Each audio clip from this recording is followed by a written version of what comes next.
குமரன் இன்னுமே வளகாப்புக்கு எல்லாரும் வந்ததுக்கு அப்புறமாவோ வரலன்றதுக்காக ஏற்கனவே கங்கா கொலை வெறியோட அவங்களுக்காக வெயிட் பண்ணிக்கிட்டு இருக்க. ஆனா அந்த பக்கமும் குமரன் எடுத்த ஆர்டரை கொடுத்தவங்க இந்த மாதிரி பைசாவை இப்ப தரமாட்டோம், 3 மணிக்கு மேலதான் தருவோன்னு சொல்ல, இதை கேட்டுட்டு ஒருவேளை அந்த பைசா மட்டும் தான் கைக்கு வர லேட் ஆச்சுன்னா தான் விருப்பப்பட்டபடி கங்காவுக்கு வளகாப்பப்போ அந்த பரிசை கொடுக்க முடியாதுன்ற காரணத்தை மனசுக்குள்ள வச்சுட்டு அவங்க எதை பத்தியுமே யோசிக்காம அந்த ஆர்டர் கொடுத்தவங்க கிட்டயே செம்மையா சண்டை போட்டு பிரச்சனை பண்ண ஆரம்பிக்க, இந்த விஷயத்த நிவின் மூலயமா கேட்ட விஜயும் உடனடியா குமரனுக்கு கால் பண்ணி என்ன விஷயம்னு கேட்க, ஆனா அதுக்கு முன்னாடியே குமரன் எல்லா பிரச்சனையும் தான் தீர்த்துட்டதாகவும், அதே சமயத்துல கங்காவுக்கு இப்போ அவளுக்காக நான் பார்த்து வச்ச கிஃப்டை வாங்க போய்கிட்டு இருக்கேன்னு சொல்லிட்டு அங்க அவசரமா போய்கிட்டு இருக்காங்க. பட் இன்னொரு பக்கம் இந்த மாதிரி கங்கா கோவப்படுறத பார்த்துட்டு குமரனோட அம்மாவும், என்னடி என்ன ஓவரா என் பையன் மேலே இவ்வளோ கோவப்பட்டுக்கிட்டு இருக்க, என் பையன் ஒன்றும் அப்படி ஒரு பில்லாதவெல்லாம் இருக்க மாட்டான், கண்டிப்பா நீங்க ஏதாவது சொல்லியிருப்பீங்க, என்ன புது மாப்பிள்ள வந்ததுக்கு அப்புறமா என் பையனுக்கு கொடுக்க வேண்டிய மரியாதையை குறைச்சிட்டீங்களான்னு சொல்லிட்டு அவங்க வேற விதத்துல பிரச்சனை பண்ணிக்கிட்டு இருக்க. இதை கேட்டுட்டு சாரதாவுமே கொஞ்சம் கோவத்தோட அவங்கள திட்டிக்கிட்டு இருக்காங்க. ஆனா பாட்டி தான் அவங்க எல்லாரையுமே சமாதானப்படுத்த, ஆனா கங்கா ஒரு வார்த்தை கூட பேசாம இன்னுமே கோவத்தோட உட்காந்துருக்காங்க. அப்போ இது எல்லாத்தையுமே பார்த்துட்டு இருக்க யமுனாவும் மறுபடியுமே குமரனுக்கு கால் பண்ணி எப்பதான் வருவீங்கன்னு கேட்க, அதுக்கு குமரனும் இன்னும் 2 நிமிஷத்துல தாங்க வந்துடுவேன்னு சொல்ல, இந்த விஷயத்த கங்கா கிட்டேயுமே யமுனா சொல்லிடுறாங்க. ஆனா கங்காவுக்கு குமரன் மேல இருக்க கோவம் துளி கூட குறையல. இந்த கோவத்தை பார்த்துட்டு இருக்க சாரதாவுமே, ஐயோ இவ வேற கோவத்துல ஏதாவது செஞ்சிடக்கூடாதுன்னு சொல்லிட்டு அவங்கள சமாதானப்படுத்திட்டு, முதல்ல வாங்க அவளை மேடைக்கு நம்ம கூட்டிட்டு போகலாம், அதுக்கப்புறமா தம்பி வந்துடும்னு சொல்லிட்டு முதல்ல கங்காவை மேடைக்கு போகிறதுக்காக கூட்டிட்டு போயிட்டு இருக்க. அப்ப கரெக்டா கங்கா மேடை ஏற நேரமா பார்த்து அவசரமா அங்க வந்த குமரனும் உடனடியாக கங்காவை பார்த்து சிரிக்க, ஆனால் கங்காவும் குமரனோட முகத்தை கூட பார்க்காம இருக்காங்க. இதை பார்த்த காவேரிக்கு ரொம்பவே மனசு கஷ்டமா இருந்தாலும், கண்டிப்பா மாமா தான் எதுக்காக இந்த சரியான நேரத்துல இங்க வரலன்ற காரணத்தை அக்கா கிட்ட சொல்லிடுவாங்க, அதனால அக்கா இந்த பிரச்சனை எல்லாத்தையுமே மறந்துடுவான்ற நம்பிக்கையோட அவங்க அமைதியா இருக்க. விஜயும் நிவினும் உடனடியாக குமரனை தனியா ரூமுக்கு கூட்டிட்டு போயிட்டு அவங்கள செம்மையா மாப்பிள்ளை மாதிரி ரெடி பண்ணிக்கிட்டு இருக்காங்க. இதை பார்த்துட்டு குமரனே ஒரு நிமிஷம், எனக்கு கங்கா தான் பொண்ணு மாதிரி இருக்கணும்னு ஆசை இருந்துச்சே தவிர என்னை பற்றிலாம் எனக்கு கவலையே கிடையாது, அது மட்டும் இல்லாமல் டைம் ஆயிடுச்சு, வாங்க முதல்ல நம்ம ஸ்டேஜுக்கு போகலான்னு சொல்ல, ஆனால் விஜயும் என்ன பொண்ணு ரெடி ஆகிடுச்சு மாப்பிள்ளை ரெடியாக வேண்டாமா, கொஞ்சம் அமைதியாக இருங்க ஒரு 2 நிமிஷம்னு சொல்லிட்டு குமரனை சும்மா கல்யாண மாப்பிள்ளை மாதிரி ரெடி பண்ணி ஸ்டேஜுக்கு கூட்டிகிட்டு போகிறாங்க. ஆனால் அங்கே ஸ்டேஜில் கங்கா கோவத்துல காளி மாதிரி உட்காந்துருக்காங்க. இதை பார்க்குற குமரனுக்கு ஒரு நிமிஷம் பயமாவே இருந்தாலும் பரவாயில்ல, என் பொண்டாட்டி என்னை புரிஞ்சு பண்ற நம்பிக்கையோடு அவங்க உட்காந்து சரி அவங்க சொல்ற எல்லா சடங்கையுமே செய்யலான்னு அந்த சடங்கை செய்யறதுக்காக முதல்ல மாலையை எடுத்து கங்காவோட கழுத்துல போடலான்னு போக, ஆனா கங்காவும் உடனடியா தனக்கு மாலை போற வர்ற குமரனோட கையில இருந்த மாலையை பிடுங்கி அவங்களாவே அவங்களுக்கு மாலை போட்டுக்கிறாங்க. இதனால ஆல்ரெடி அங்க இருக்கிறவங்க எல்லாருமே சும்மா குசு குசுன்னு பேச ஆரம்பிச்சிடுறாங்க. இதை பார்த்துட்டு சாரதாவே ஒரு நிமிஷம் ஏ கங்கா என்ன பண்றன்னு கேட்க, ஆனா குமரனும் இல்ல கங்காவை எதுவும் சொல்லாதீங்க, பரவாயில்ல நம்ம பார்த்துக்கலான்னு சொல்லிட்டு கங்கா மாலை போறதுக்காக வெயிட் பண்ணிக்கிட்டு இருக்க. உடனே காவேரியோ கங்கா கையில மாலையை எடுத்து கொடுக்குறாங்க. கங்காவும் ஒரு நிமிஷம் குமரனுக்கு மாலையை கூட கழுத்துல போடலான்னு சொல்லிட்டு போக, குமரனும் தன்னோட தலைய ரொம்பவே தாழ்த்தி குனிஞ்சு நிக்கிறாங்க. ஆனா நடந்தது எல்லாத்தையுமே, அதாவது இந்த 4 நாளா நடந்தது எல்லாத்தையுமே யோசிச்சு பார்த்த கங்காவும், இவருக்கெல்லாம் நான் இவ்வளோ மரியாதை கொடுக்க இவரெல்லாம் ஒர்த்தே கிடையாதுன்னு சொல்லிட்டு உடனடியா கோபத்தோட அந்த மாலைய ஸ்டேஜ்ல இருந்து தூக்கி விசிறி அடிச்சிடுறாங்க. இதை பார்த்துட்டு ஒரு நிமிஷம் ஜர்க்கான குமரனும் கண் கலங்கவே ஆரம்பிச்சிடுறாங்க. உடனடியா குமரனோட அம்மாவும் என்னடி பண்ணிக்கிட்டு இருக்கன்னு சொல்லிட்டு கங்காவை திட்ட போக, சாரதாவும் பாட்டியும் அதே மாதிரி தான் கங்காவை திட்டுறதுக்காக போறாங்க. ஆனா அந்த நேரத்துல கூட குமரன் எதுவுமே சொல்லாதீங்கன்னு சொல்லிட்டு அவங்கள தடுத்து நிறுத்திட்டு அவங்க வாங்கிட்டு வந்த கிஃப்டை கங்கா முன்னாடி நீட்டுறாங்க. இதை பார்த்துட்டு கங்காவும் என்ன இப்ப என்ன புது நாடகத்தை ஆரம்பிக்க போறீங்கன்னு கேட்க, உடனே கோவத்துல நின்றுட்டு இருக்க கங்காவை அவங்களோட சேர்ல உட்கார வச்சு, ஒரு நிமிஷம் நான் சொல்றத பொறுமையா கேளு. நீ கோவப்படுறது நியாயம்தான், அதை என்னால புரிஞ்சுக்க முடியுது. அதை நான் தப்பு சொல்லவே மாட்டேன்.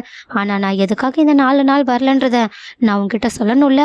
அதுக்கப்புறமாவும் உனக்கு என் மேல கோவம் இருந்தா நான் கண்டிப்பா உன்னை தடுக்கவே மாட்டேன். நீ யாரு என்னெல்லாம் பார்க்காத. என்னை எல்லார் முன்னாடியும் அடிச்சு அசிங்கப்படுத்தினாலும் பரவாயில்லன்னு சொல்லிட்டு உடனடியா அவங்க எடுத்துட்டு வந்த கிஃப்டை ஓபன் பண்ணி காட்ட, அப்ப அதுல கங்கா ஆசைப்பட்ட ஒட்டியானோ இருக்கிறத பார்த்துட்டு கங்கா ஒரு நிமிஷம் ஷாக் ஆகி போய் குமரனை பார்க்க, குமரனும் நீ ஆசைப்பட்டதை எனக்கு வாங்கி தர்ற அவ்வளோ வசதி இல்லை. அதனாலதான் என்னால் முடிஞ்ச என்கிட்ட இருக்கிற திறமையை பயன்படுத்தி இதை நான் உனக்காக வாங்கினேன்.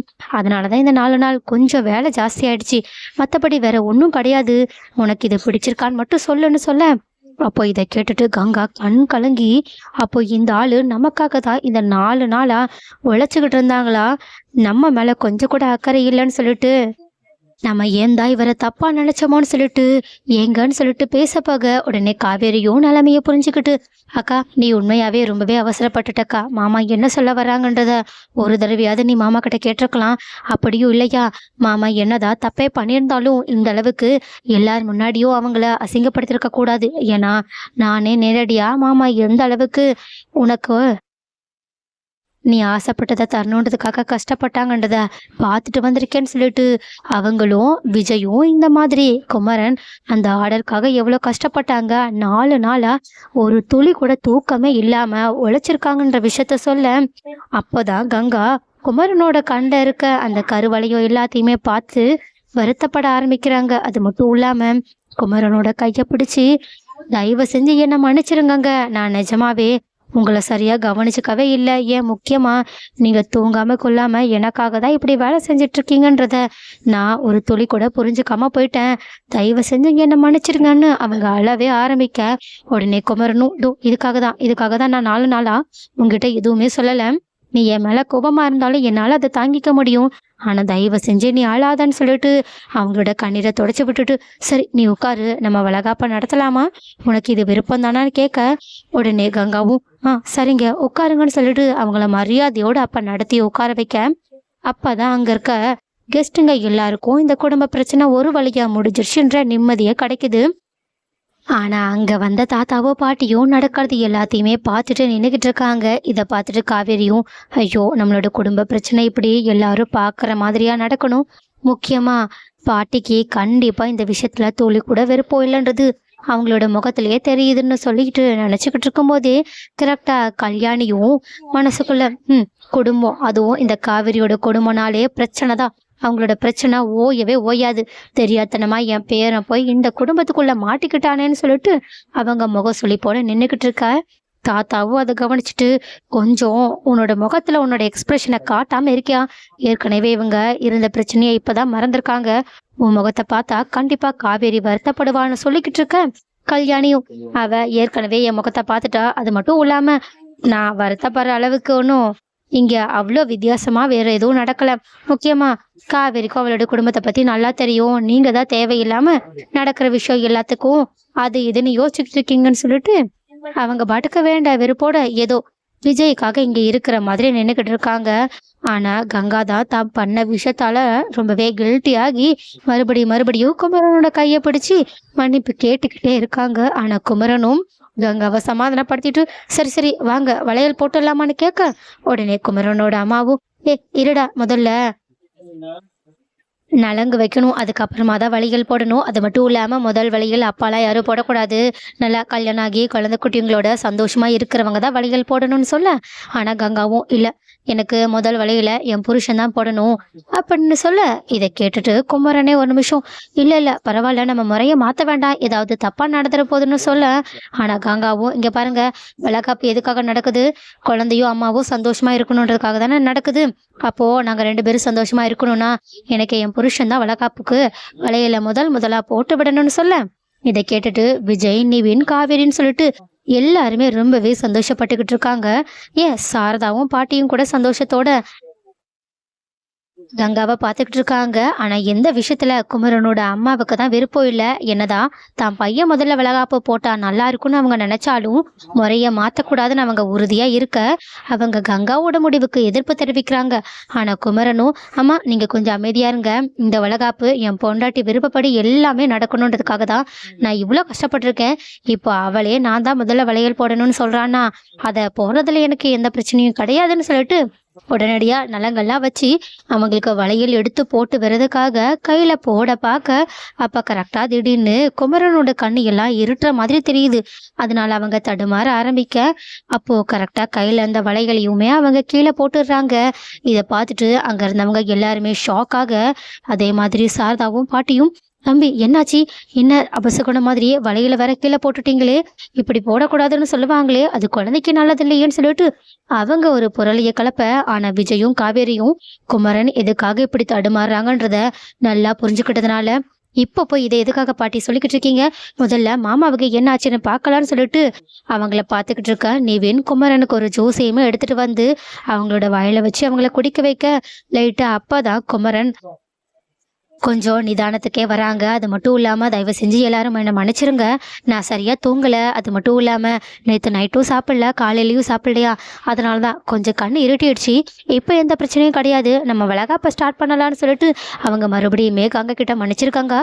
குழந்தைக்கு இதனால் எந்த பாதிப்பும் வராது தானேன்னு சொல்லிட்டு பயத்தோட கேட்க, ஆனா கங்காவும் அதை பத்தி எதுவுமே யோசிக்காம, குமரன் நமக்காக இவ்வளோ வேலைகளை இவ்வளோ கஷ்டப்பட்டு பண்ணதுக்கு அப்புறமாவும் கொஞ்சம் கூட அதுல வருத்தமே இல்லாத மாதிரியும் தான் மேல துளி கூட கோபமும் படாமலும் பேசிக்கிட்டு இருக்காங்களேன்னு சொல்லிட்டு அவங்க ரொம்பவே ஃபீலிங் கூட குமரனை பார்த்து, இப்போதைக்கு வளையல் போட வேண்டாம், நம்ம கொஞ்ச நேரம் கழிச்சு கூட இந்த ஃபங்க்ஷனை வச்சுக்கலாம், ஏன் அடுத்து 4-5 மாதம் கழிச்சு கூட வச்சுக்கலாம், நீங்கள் முதல்ல போய் ரெஸ்ட் எடுங்கன்னு சொல்ல.